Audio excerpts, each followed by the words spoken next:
Bom, então hoje eu vou conversar com o Bruno, que foi meu aluno também, né, lá na Universidade de Caxias do Sul, nessa ideia. Tudo bom, Bruno? Tudo certo, professor. Maravilha. Então, nessa ideia que eu falei, né, é um projeto que eu acho que vai ser bem legal da gente pegar e conversar um pouquinho com ex-alunos ou colegas meus, né, que tenham tido a experiência de trabalhar no exterior com engenharia. E como eu tenho, né, assim, vários colegas, né, sejam eles colegas meus de faculdade ou meus alunos que agora estão na vida profissional e que tiveram essa experiência, eu estou trazendo um pouquinho disso aqui. O primeiro foi o Thiago Santi, né, que eu conversei no vídeo anterior, e hoje o Bruno, né, que teve a experiência de trabalhar 2 anos, né, um pouco mais de 2 anos, né, Bruno? 2 anos e meio. 2 anos e meio na Austrália. Então, Bruno, eu queria que tu contasse um pouquinho, né, para quem está nos assistindo, a respeito justamente dessa experiência. Primeiro de tudo, como que tu decidiu ir para a Austrália e como tu chegou até a Austrália? Como é que foi a escolha da Austrália? Claro, claro que sim. Olha, tirando todas as questões aí pessoais, eu acho que eu escolhi a Austrália porque é um país muito jovem, assim como, por exemplo, o Canadá, a Nova Zelândia também, onde o Thiago está. E eu cogitei já desde o início sair e trabalhar minha carreira profissional fora do país, tá? O cenário também aqui no Brasil, quando eu me formei, foi 2016, ele não estava muito bom, que ele já vinha em uma queda constante desde 2014, né? Por causa dessa crise política econômica que o país se envolveu. E eu disse, olha, vale a pena de repente a gente tentar aí desbravar uns horizontes novos. E assim, ó, a ideia era muito atraente, tá? Porque tu pensa, olha, eu vou ganhar lá em dólares, eu ainda tenho meus vínculos aqui no Brasil, o que também me permite investir o dinheiro que eu ganho lá aqui, né? E a qualidade de vida também que eles têm lá é muito diferente. Eu, inclusive, estava conversando aqui com o professor um pouquinho antes do choque de realidade, que foi voltar para cá e ver também muitas diferenças em termos de infraestrutura, de como os sistemas funcionam, de como o governo aborda algumas questões, né, sociais, inclusive essa parte do Covid, né? Mas isso daí eu acho que já é uma conversa para outro chat, né? Outro chat, né? Daria para fazer várias, né, a respeito, né? Porque a gente está gravando justamente nessa época de pandemia, né? E o Bruno retornou agora para o Brasil, né? Inclusive está com a Exatamente. possibilidade de depois ir para a Holanda, né? Fazer um mestrado, que também a gente vai poder, de repente, conversar a respeito disso ali mais adiante também. Exatamente. Assim, só voltando então para aquela questão do porquê que eu fui para lá, eu acho que foi mais ou menos isso. Foi uma série de coisas que tornou a ideia muito atraente. Eu pensei em ir para o Canadá, assim como eu botei a Austrália, então eu comparei os dois e eu vi umas histórias aí lá que no Canadá a água congelava no inverno e eu disse, nos canos, né? Daí eu disse, eu vou para a Austrália. Foi a mesma coisa que o Thiago falou para mim, que o Canadá não era uma possibilidade porque ele não queria passar frio, né? Exatamente. Não pensamos muito diferente nesse quesito. Tá certo. E me diz uma coisa, como é que foi o teu processo de adaptação ao chegar lá? Então, assim, foi fácil? Tu começou a trabalhar diretamente com engenharia logo de primeira? Ou tu teve um tempo até conseguir trabalhar no ramo mesmo? Como é que foi esse processo inicial quando tu chegou lá? Olha, como tudo que é novo, nada é fácil, né? Eu confesso que eu saí daqui com uma ideia totalmente diferente da realidade que eu encontrei lá. Eu pensei, bom, né, eu sou engenheiro civil, eu já tenho alguns anos aí de experiência, mesmo que não atuando como engenheiro civil no Brasil, mas já na área, eu pensei, bom, com um diploma, eu sou um pouco que overqualified para fazer alguns serviços e eu poderia, de repente, começar fazendo serviços como um desenhador técnico, entendeu? Alguma coisa que fosse um assistente, de repente, de project management, alguma coisa que fosse mais fácil de eu me integrar e não simplesmente sentar na cadeira do engenheiro civil lá e já sair dando ordem. Mas Mas assim, que nem eu disse, foi bem diferente o que eu encontrei lá. Eu cheguei lá com toda a vontade do mundo e com um planejamento, inclusive, mas eu esbarrei nessa dificuldade de encontrar o trabalho, de me integrar no mercado de trabalho. Tá? Então, obviamente, eu acabei tendo que fazer trabalhos que eu jamais pensei que eu teria que fazer, né? Inclusive, eu trabalhei durante aí um período de uns 2 meses de labor, tá? Que se ganha muito bem. Isso é uma das coisas que né, todo mundo fala lá, e a maioria dos brasileiros que vai para lá acaba até mesmo abraçando a ideia de morar lá, porque tu pode ter um trabalho mais simples e ganhar tão bem quanto um engenheiro. Mas não era esse meu objetivo, e obviamente eu passei dessa para uma outra profissão. Eu, inclusive, tirei a minha carteira de motorista de caminhoneiro, porque eu trabalhei um tempo lá fazendo umas entregas de caminhoneiro. Que legal! Mas tudo isso foi meio que parte de adaptação, porque ao mesmo tempo eu também estava procurando me integrar nessa área de engenharia. Eu fiz um curso lá online de Project Management para meio que dar um boost e entrar nessa parte, né? Mas uma coisa que ficou muito clara para mim é a barreira de comunicação. E eu já deixo isso bem claro para quem quiser ir para lá. O inglês que a gente aprende aqui, que a gente fala, não é o mesmo que a gente fala lá ou em qualquer outro país. Eu acho que entra toda uma questão de desenvoltura social, de se comunicar e de transmitir confiança, porque às vezes assim, eu já conheci pessoas lá que elas tinham doutorado, pós-doutorado, que elas eram extremamente qualificadas, mas pelo fato de elas não terem um inglês fluente, que se desenrolasse de forma natural, os australianos ou as pessoas locais veem essas pessoas como uns, perdão a palavra, mas uns bobos, né? Tipo, né, é a mesma coisa que aqui no Brasil, se tu quiser te comunicar com uma pessoa que tu não entende, de repente um desses haitianos que vem para Caxias do Sul, né? Às vezes eles não conseguem se comunicar, mas não significa que eles sejam pessoas extremamente qualificadas. Só que a gente diminui eles também. Então, dá para sentir um pouquinho disso, e eu tive que trabalhar bastante essa parte do inglês.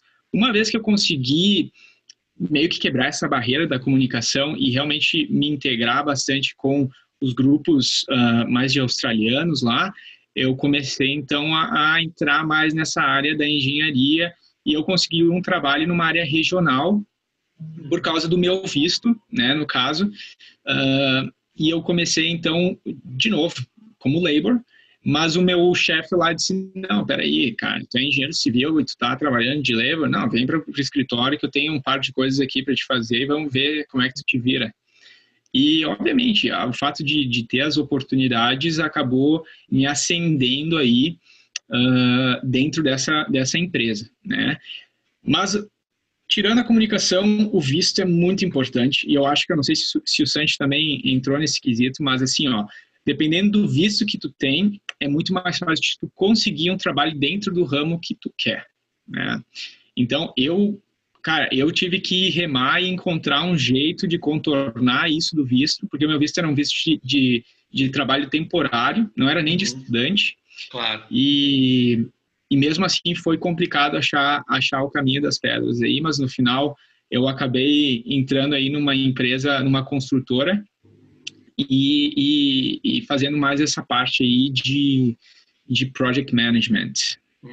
Legal, vamos explorar então um pouquinho essa tua experiência. Então, conta pra gente, assim, principalmente assim, como é que era, o que tu fazia então em termos de trabalho lá, e falar um pouquinho a respeito, né? Eu fiz essa conversa com o Thiago também quando a gente conversou, das diferenças que existem entre os sistemas construtivos, a cultura de construção do país. Fala um pouquinho a respeito de como que é assim a tecnologia construtiva lá da Austrália e o tipo de trabalho que tu desenvolveu lá. Inclusive pode mostrar, né? A gente conversou antes de começar a gravar, né? Ele me mostrou alguns projetos, algumas coisas. Então fica à vontade para falar a respeito, e se quiser compartilhar algum documento aqui que vai aparecer, a gente fala a respeito dele também. Vou mostrar aí na sequência aí pro pessoal ver. Mas assim, que nem eu disse, quando eu comecei nessa construtora, que eu passei praticamente todo o meu tempo trabalhando lá, eu comecei fazendo alguns projetos na parte de drafter, né? Então, eu fazia a parte de AutoCAD, dessa parte de estimação, de take-offs, né? Então, eu via muito o projeto. E daí, deu margem também para mim trabalhar um pouquinho na parte de desenvolvimento de projetos executivos para steel framing, né, das casas. Porque, assim, ó, eu não trabalhei na área predial, eu trabalhava na área residencial. Então, lá se constrói muita casa, muita casa. Inclusive, eles não têm essa cultura que a gente tem aqui no Brasil de construir um edifício com sei lá quantos, 10 andares, 10 pavimentos,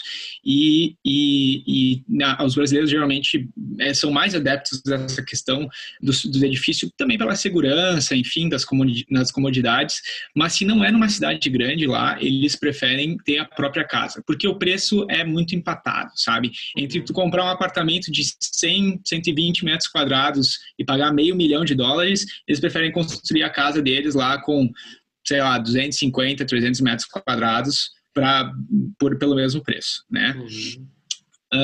Eu trabalhei fazendo nessa parte de residências e para mim foi um grande choque cultural porque lá eles constroem tudo em wood framing, né? A gente costuma chamar de light wood framing, mas eles chamam em geral de wood framing, né? Stick framing, aliás, né? E para mim foi bem interessante, mas também me custou um pouquinho, porque eu tive, né, aqui no Brasil eu já estava mais acostumado com essa parte de tecnologia voltada para o concreto e para alvenaria estrutural, né? E daí a gente tem o quê? A gente tem, ou se não, uma alvenaria de fechamento e a gente tem reboco aplicado em cima e tal. E foi bem interessante, então, entrar nessa área mais de madeira, por termos de conhecimento, mas também eu fiquei surpreso com o termo de precisão que eles têm também quanto ao controle de qualidade. Para começo de história, eu já saía medindo aqui uma porta, essa porta aqui tem 2,20 metros, eles já, não, é 2200, né? Não, é tudo em milímetros. Então, tipo, lá não tem centímetros, se tu erra em milímetros, não erra em centímetros, né? Então, toda essa questão de qualidade também mudou bastante, eu tive meio que me adaptar um pouquinho a essa parte, mas assim, a questão da construção que eu trabalhei era basicamente num solo argiloso, siltoso, então não tinha tanto essa coisa de sapata como a gente vê aqui na região gaúcha, e também foi uma experiência muito interessante para mim trabalhar com radiez e trabalhar até com outros tipos de fundações, como foi o caso das estacas aí helicoidiais de metal que a gente usava para fazer a fundação dessas casas, né? Eu, inclusive, vou mostrar aí um pouquinho depois para o pessoal ter uma ideia de como é que era. Mas uma das coisas que a gente também conversou, né, professora, que chamou bastante atenção é como a mão de obra ela é muito mais qualificada lá nos canteiros, né? E já parte do princípio que nem eu disse. Eu era muito envolvido, eu trabalhava aqui, trabalhei inclusive por 1 ano e pouco em um escritório de cálculo estrutural, e eu via os projetos de concreto e tal, e como é que a gente tinha que apresentar esses projetos de concreto armado, sabe? Com o grau de detalhamento, o grau de não só de detalhamento gráfico, mas também em termos de planilhamento e dos materiais e take-offs e tudo isso que ia no projeto. Lá não, lá os engenheiros, eles simplesmente faziam um esboço, eles davam uma série de desenhos básicos, né, dos detalhes, aliás, os detalhamentos básicos que deveriam estar envolvidos naquela construção, e tu entregava aquilo para o concreteiro, e o concreteiro matava no peito. Ele já sabia o que ele tinha que fazer. E assim, ó, as quantidades de aço, as quantidades de concreto, de forma, tudo isso eles já sabiam fazer.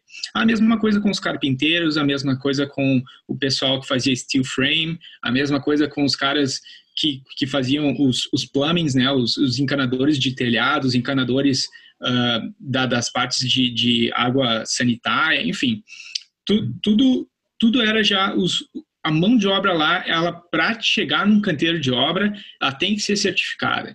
E eles fazem um curso que eles chamam TAFE, que é mais ou menos um Senai aqui, que leva de 1 a 4 anos, e tu tem que ter também essa parte de contato no canteiro de obra e tal, e para te poder trabalhar lá, tu tem que ter esse know-how, tu tem que saber, tu tem que ter essa certificação, senão tu não faz. Aqui no Brasil eu já noto que se o engenheiro não tá no canteiro de obra, gente do céu, vira churrasco, né? Mas, muito diferente, né, Bruno? Mas assim... Mas mostra pra gente, então, um pouquinho dos projetos ali que tu tinha separado, né? Claro, ele vai compartilhar a tela aqui pra gente. Porque eu achei muito interessante, né, que assim mostrar um pouquinho a respeito desses detalhes de projeto, algumas coisas que aparecem ali, né, nesse tipo de wood framing, de construção. Tá, só para mostrar um pouquinho aqui, eu vou botar na full screen mode aqui para a gente dar uma olhada.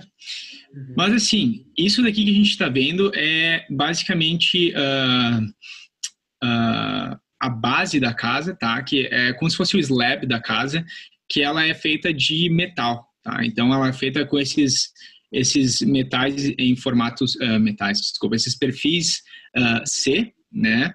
E ela é montada toda essa caixa aqui, então, e espaçado, e é considerado também todas as questões aí de diferentes alturas de perfis para onde tem as partes do chuveiro, enfim, e os pontos de apoio.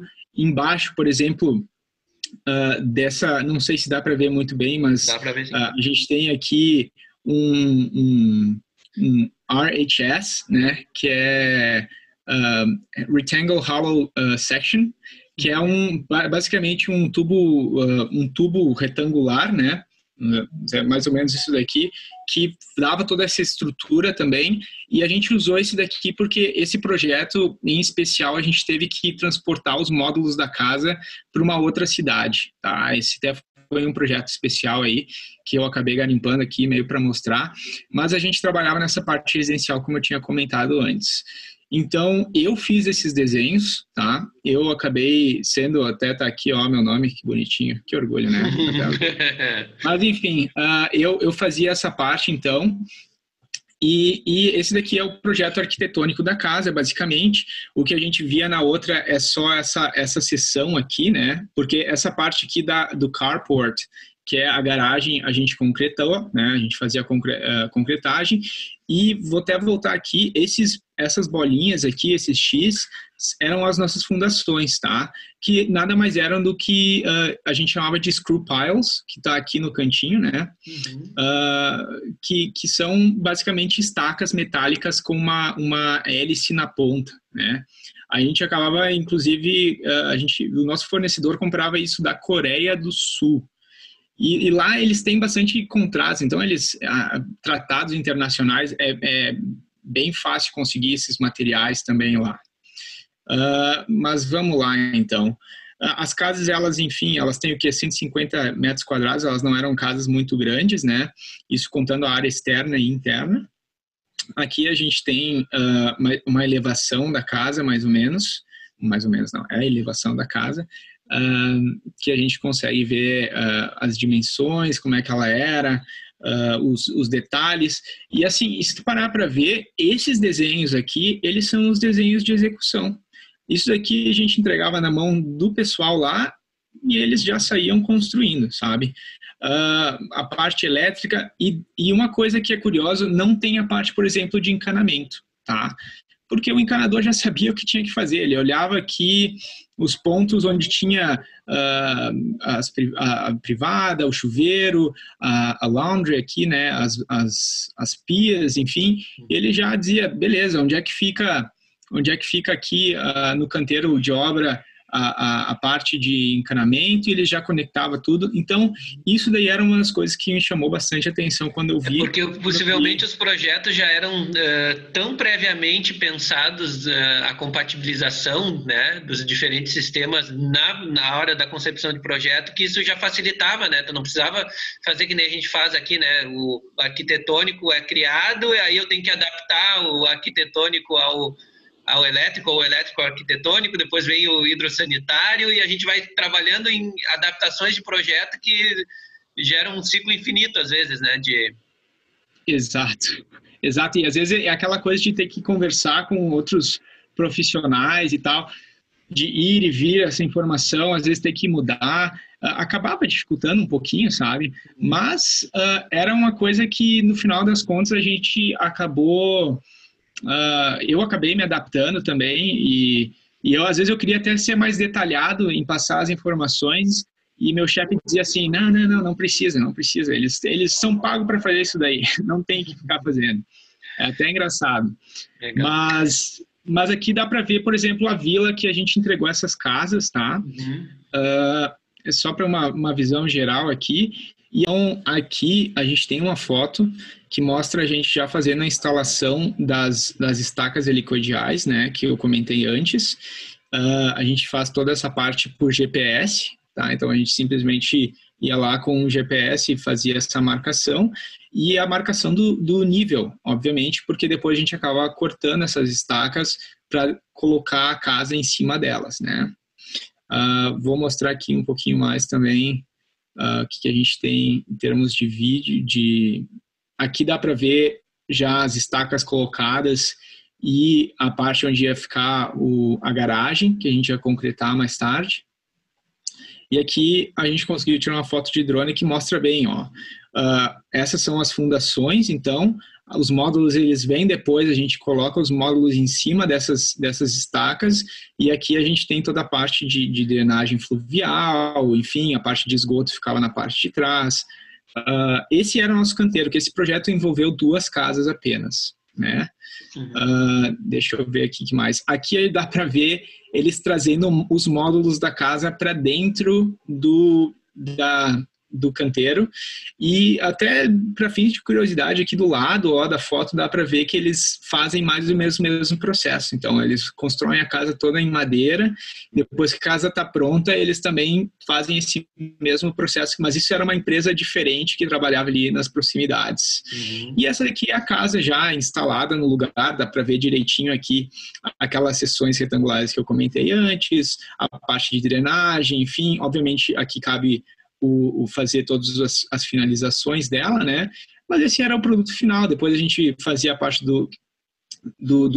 da garagem e teve toda essa parte de logística também que envolveu trazer... Eu ia te perguntar justamente, né, que a gente conversou essa parte de logística, tu disse que tinha várias complicações, né, na logística da construção. Bastante. Para começo de história, a gente teve que, então, encontrar um lugar para construir essas casas onde a gente estava e depois transportar, né? E daí também entra toda essa questão de coordenar com o pessoal que vai fazer o transporte. Aí tu tem que alugar o guincho, tu tem que saber qual que é a capacidade do guincho que tu tem que usar e tu não pode cometer esses erros. Então tem toda essa coisa de calcular, saber qual que é o peso final da casa, entrar em contato com essa empresa de guinchos, entendeu? É legal que eles também dão um pouco de assistência, então não foi tão ruim assim, mas tu trabalha com diferentes profissionais, assim como aqui também, e tu tem que coordenar, no caso, todas as etapas construtivas e a construção ela é muito rápida também. Essa casa que a gente está vendo aí, ela demorou 2 meses para ficar pronta e levar ela para o canteiro de obra, entendeu? Muito rápido. Daí tu tem outros os fornecedores, por exemplo, quem fornece as janelas, quem fornece as portas, entre outros, até a parte de eletrodomésticos que vai dentro, enfim, todos os fit-offs que a gente chama, né? Tudo isso também, eu tive que coordenar a entrega deles todos nessa outra cidade, porque a gente não estava finalizando a casa na cidade que a gente começou a construir. Então, para meet all the deadlines, é que às vezes falta vocabulário, viu? Desculpa. Mas, às vezes, para chegar nessas deadlines, a gente... foi bastante trabalhoso, tive que fazer várias viagens também, de ir e vir para essa cidade, entender onde é que ia ficar, e não só isso, né? Tu também tem que coordenar onde é que a tua equipe vai ficar na cidade, quanto tempo eles vão ficar, quanto tu vai dispor de fundos para eles se virarem por lá, se eles vão trabalhar hora extra, se eles não vão. Então teve todas essas questões envolvidas. Toda a parte dos custos fixos durante a época da construção, né? Exatamente. Muito bom, Bruno. Olha, excelente a apresentação, assim, para mostrar, acho que essa experiência, né, é muito legal. Acho que e mostrar essas interações, esse aprendizado que a gente tem que fazer com os sistemas construtivos que a gente não está acostumado a trabalhar no dia a dia aqui, né? Então, isso é muito legal, né? Para a gente encerrar, que a gente está chegando no limite do nosso tempo, eu acho que é legal falar também, aproveitar, né, que tu vai ter essa experiência futura, falar um pouquinho da tua decisão de agora, talvez, ir não saindo da Austrália, voltando para o Brasil, ter uma experiência na Holanda, mas agora uma experiência acadêmica, né? Tu vai possivelmente entrar num mestrado lá na Holanda. Eu queria que tu falasse um pouquinho da tua motivação em trabalhar, em ir para a Holanda fazer um mestrado e no que tu pretende trabalhar lá. Olha, esse mestrado, na verdade, é na parte de Building Engineering, né, com especialização em Building Design, né, Structural Design. E essa sempre foi uma área que me chamou muita atenção desde que eu comecei a estudar engenharia civil, né. Esse mestrado era, inclusive, uma coisa que eu queria ter feito quando eu saí da universidade, mas me faltavam aí algumas ferramentas para mim conseguir aplicar, porque realmente é uma das top 10 universities aí no mundo nessa parte de engenharia. Esse know-how que eu tive na Austrália me ajudou muito para, inclusive, meu currículo, né, me ajudou muito para ingressar nessa universidade. Mas eu acabei escolhendo ir para lá por essas questões do visto. Primeiro que eu não tinha um visto permanente ainda na Austrália e o meu planejamento de conseguir esse visto, ele acabou sendo sabotado por causa da crise mundial, né, do vírus. Então, a Austrália não está mais aceitando ninguém agora, está muito difícil entrar na Austrália. Então, eu disse que, de repente, vale a pena eu, né, me voltar para essa parte acadêmica e não ficar parado, né, e sempre continuar buscando conhecimentos. Eu sempre me motivou muito a aprender. Então, para mim, não foi nenhum sacrifício também pensar duas vezes e dizer, eu acho que eu vou ir para lá, sabe? Fora que o mercado também deu uma desacelerada e esse pessoal, que eu acabei não comentando, inclusive, professor, mas eu era um subcontractor. Então, eles me contratavam, por causa do meu visto, inclusive, eles me contratavam como um subcontractor. Então, eu ia lá e fazia o serviço que eu tinha que fazer e eles me pagavam o serviço, mas eu não estava na folha de pagamento deles. Tá? Entendi. E quando a crise começou, esses caras, os developers acabaram cortando esses projetos e eu acabei ficando sem trabalho, né? Uhum. Então, o meu contrato, ele terminou dia 29 de maio, inclusive, e depois disso eu disse, cara, eu acho que vale a pena estudar um pouco agora do jeito que as coisas estão para não ficar parado. Foi mais ou menos isso, professor. Bom, eu acho que foi muito legal, Bruno. Assim, fiquei muito satisfeito, né? Sabia que não ia ser menos do que isso que a gente conversou, né? Porque o Bruno, né? Vou falar isso de público, né? Sempre foi um dos alunos brilhantes que eu tive lá na faculdade. Então, ele sempre foi um cara que eu sabia que ia se destacar depois, né? Como engenheiro na profissão. E assim, fico admirado, né? Assim como eu falei para o Thiago, de vocês terem essa coisa de desbravar coisas novas, de buscar sair do lugar comum, assim, sabe? E isso é muito legal, sabe? Eu acho que esse vídeo vai ser muito bom para servir até como estímulo para quem de repente está na dúvida, se não sabe se vai, se tem algum receio, né?